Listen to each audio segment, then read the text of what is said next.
BJP के सरकार किसानों को इतना दिक्कत किया है, नहीं खाद मिलता है टाइम से, नहीं बीज मिलता है टाइम से।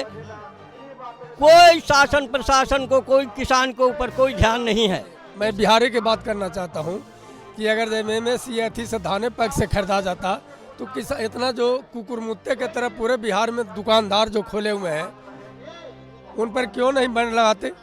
राम मंदिर में हजारों हजार करोड़ रुपया खर्च हुआ। आप भी एक किसान का बेटा है या मजदूर का बेटा है, क्या अगर भूख लगता है 4 बजे तो 2 सिंघाड़ा नहीं खाता, वो मजबूर होकर के अपना पैसा ही करके सब्जी लेने के लिए मजबूर हो जाता है। बीजेपी को उखाड़ के फेंको, पूरे भारत से यह जो यात्रा राहुल गांधी के है निश्चय है, निश्चय अनिश्चय नहीं। राहुल गांधी की भारत जोड़ो न्याय यात्रा बिहार में जिस तरीके से प्रवेश की, जिस तरीके से उसकी शुरुआत मणिपुर से हुई और बिहार में प्रवेश हालांकि पहले उसने कोसी सीमांचल के इलाके में किया था, फिर बंगाल होते हुए वो लोग झारखंड होते हुए अलग अलग जगहों पर गए, इस बीच फिर से बिहार लौटे हैं और बिहार में औरंगाबाद से उस यात्रा की फिर से शुरुआत हो रही है। यहाँ कुछ नौजवानों को, कुछ बड़े बुजुर्गों को जो कि औरंगाबाद के रहने वाले हैं, अलग अलग जगहों से राहुल गांधी को सुनने आए हैं। हम उनसे बात करने के लिए यहाँ ठहरे हैं।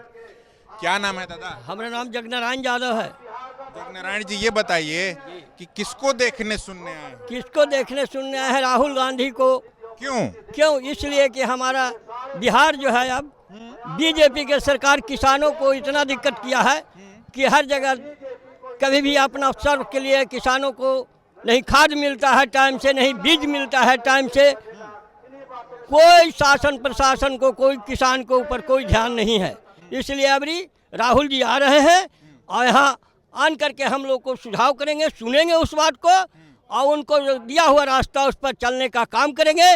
अब ये 2024 के इलेक्शन में बीजेपी को उखाड़ के फेंक देना है और क्या करना। ये बताइए, उखाड़ने का तो बहुत जोर जोर से दावा कर रहे हैं जी। मगर अभी राहुल गांधी और तमाम लोग मिलकर के वो इंडिया गठबंधन बनाए जी। नीतीश जी को भी ले आए थे, इधर सूत्रधार बनाए उसका, फिर जो है वो निकल गए आप लोगों के। आप लोग के जो सूत्रधार बने थे वही निकल के चले गए। जी, नीतीश कुमार तो जब एक बार नहीं पलटी मारे, 3 बार पलटी मारे और एक तीसरा बार भगवान भी माफ करते हैं, अब कि उनको कोई माफ करने नहीं जा रहा है। इसलिए कि उन्होंने जब अपना मतलब होता है तो काम निकालने के लिए उससे मिलते हैं। काम जब हो जाता है तो अपना रास्ता छोड़कर उसमें पलटी मार देते हैं। उनको पलटू चाचा नाम है, बार बार पलटते हैं। सब लोग तो अपनी कुर्सी के लिए पलटे ही। सब लोग कुर्सी के लिए पलट रहे हैं, लेकिन जनता अब पलटेंगे अपना हक के लिए और हक की लड़ाई लड़ेंगे। हमारे नौजवान औरंगाबाद के जितने भी नौकरी करने के लिए है, सारा नौकरी और सारा व्यवस्था को रद्द कर दिया गया है। इसलिए अभी बीजेपी को उखाड़ के फेंको, पूरे भारत से यह जो यात्रा राहुल गांधी के है निश्चय है, निश्चय अनिश्चय नहीं। क्या नाम है? हमारा नाम जगनारायण यादव है। मदनपुर प्रखंड में नीमा घर है। कितना उम्र हो गया? हमारा करीब 71-72 की उम्र हो रहा है। कांपने लगे? हमको हार्ट की बीमारी है, थोड़ा दिक्कत होता है बोलने में। इसलिए कि आपको भी जवानी आता है, दुख होता है तो आपका भी शरीर नाचेगा, ऐसा नहीं। तो ये देखिए, ये इनके साथी हैं। दोनों लोग हाथ पकड़े हुए एक दूसरे का। क्या नाम है आपका?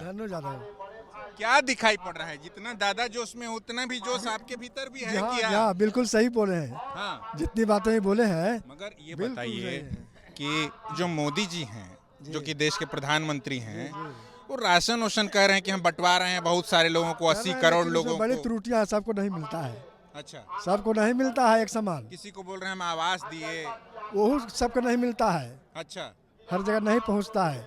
अभी भी बहुत तरह की दिक्कतें हैं गरीबों के सामने। तो राहुल गांधी से उम्मीद है फिर आपको? राहुल गांधी हम लोग को नेता हैं और करेंगे भी वही तो तकलीफ को दूर करेंगे। हम लोग को समस्या को सही वही समझेंगे और निराकरण करेंगे। कांग्रेसी हैं इस नाते बोल रहे हैं कि सभा में आए हैं? ना, बिल्कुल सही कह रहे हैं। अच्छा, बिल्कुल सही कह रहे हैं। हम लोग को नेता है राहुल गांधी हम लोग को समस्या को हल करेंगे। गरीबों के पक्षधर है सारी चीजें। मगर उनका उम्मीदवार कौन होगा औरंगाबाद? उम्मीदवार जो होगा उसी को हम लोग वोट देंगे। कोई भी हो, चाहे कोई भी का पार्टी का ना कोई होगा, कोई भी होगा तो कोई निखिल बाबू उतना उम्रदार हो गए, वो भी उम्मीदवारी के चक्कर में लगे हुए हैं। तो आनंद शंकर कौन होगा? जो होगा उनको हम लोग देंगे, चाहे जो रहे। पूरे हिंदुस्तान में मैं बिहारी की बात करना चाहता हूँ कि अगर एमएसपी अथी से धाने पैक से खरीदा जाता तो किसान इतना जो कुकुरमुत्ते के तरह पूरे बिहार में दुकानदार जो खोले हुए हैं उन पर क्यों नहीं बंद लगाते कि जो 1500-1400 रुपये धान खरीद रहे हैं। ये जो पैक्स की बात करते हैं ये बात है। दूसरी बात ये है कि हम किसान मजदूरों को कांग्रेस के में ये जो है, जब लालू यादव भी मुख्यमंत्री थे तो यहाँ हर किराया बहुत कम था, लेकिन उसका 5 गुना बढ़ा दी। सीनियर सिटीजन को भी इन्होंने समाप्त कर दिया। पैसेंजर गाड़ी को भी एक्सप्रेस कर दी। भाड़ा था 10 रुपये, उसको कर दी 30 रुपया। जो 10 रुपये दो स्टेशन एक स्टेशन उसको 30 रुपया कर दी। यही तो इनका ही रहा। आम जनता में आप लोग भी जाते होंगे, बतियाते होंगे, तो कहते हैं कि मोदी बहुत टाइट बाटे। मोदी जो बा राहुल गांधी से हारी ना। मोदी टाइट नहीं के बाटे। मोदी का ईडी और सीडी टाइट बा। अच्छा, मोदी टाइट नहीं के बा। 36 इंच का इनका कलेजा कहाँ गया? 56 इंच का कलेजा इनका कहाँ गया? मैं पूछना चाहता हूँ कि राम मंदिर में हजारों हजार करोड़ रुपया खर्च हुआ। हम नौजवान सारे नौजवान हैं, आप भी एक किसान का बेटा है या मजदूर का बेटा है। क्या अगर भूख लगता है 4 बजे तो 2 सिंघाड़ा नहीं खाता, वो मजबूर होकर के अपना पैसा ही करके सब्जी लेने के लिए मजबूर हो जाता है। लेकिन ये बीजेपी वाले लोग ये जो है सो 5 स्टार होटल में इनका बेटा इनका ही कर रहे हैं, सभी चल रहे हैं। यही तो है बीजेपी की सरकार। 5 स्टार में राहुल नहीं, 5 स्टार हाँ उनको तो 5 रुकते ही हैं, उनको तो बोलते हैं चांदी का समझना। तो ये स्थिति है, तो गरीब के कहाँ ही कर रहे हैं।